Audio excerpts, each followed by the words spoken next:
Baik, assalamualaikum warahmatullahi wabarakatuh. Salam sejahtera untuk kita semua. Selamat datang di modul yang pertama, yaitu tentang pengenalan cat akrilik dan peralatan melukis lainnya.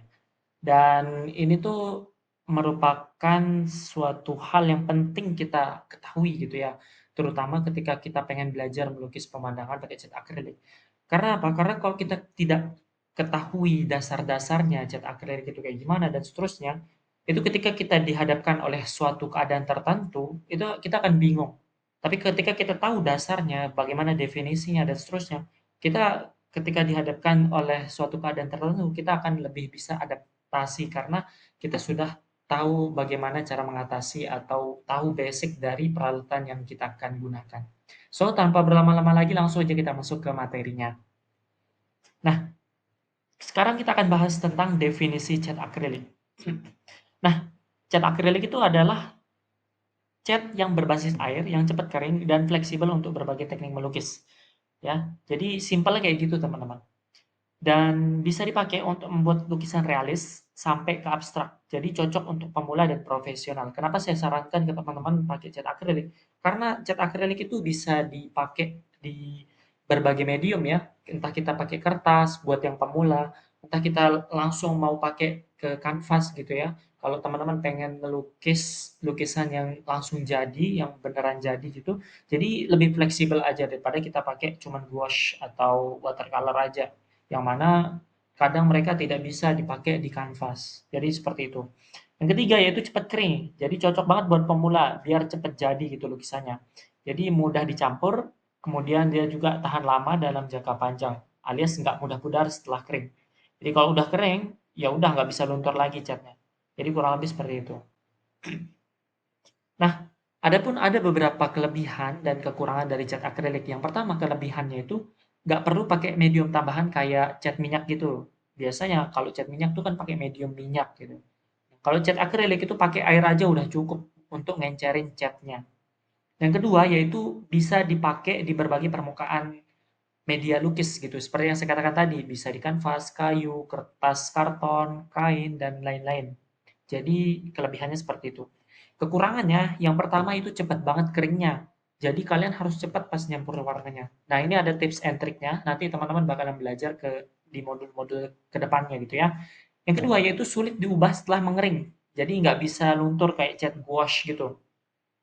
Nah, ini menjadi apa ya, kelebihan tersendiri bagi saya pribadi karena ketika cat akrilik sudah kering, itu tuh beneran nggak bisa dicairin lagi, nggak bisa apa namanya, dilunturkan lagi kecuali pakai bahan-bahan kimia seperti aseton dan seterusnya. Tapi ini bakalan bikin lukisan kita itu bertahan dalam jangka panjang. Jadi kurang lebih seperti itu. Nah, kan kita masuk ke slide selanjutnya yaitu kanvas atau media lukis lainnya. Nah, yang pertama, media paling umum untuk lukisan cat akrilik itu yaitu kanvas gitu ya. Nah, alternatif lainnya yaitu kayu MDF, medium density fiber ya. Kemudian ada kertas tebal, contohnya kayak kertas watercolor atau kertas karton gitu, dan kain ya. Nah, papan MDF ini tuh sebenarnya kayak kayu gitu teman-teman, mirip seperti triplex, tapi dia tuh lebih halus ya, karena dia dia tuh campuran antara serat plastik dan juga serat kayu gitu dan dipadatkan menjadi papan kayu yang halus permukaannya ya. Kalau teman-teman suka eee, media lukis yang nggak ada kayak serat-seratnya, itu cocok banget pakai papan MDF ya. Tapi papan MDF ini nggak cocok buat lukisan yang pengen kita pakai atau yang pengen kita pajang dalam jangka panjang karena dia itu lembab ya. Yang kedua yaitu kertas cat air. Nah, kertas cat air ini bisa juga kita pakai untuk media lukis pakai cat akrilik. Kenapa seperti itu? Karena kertas cat air itu memang didesain biar apa namanya? Biar bisa menampung pigmen warna dari sebuah cat.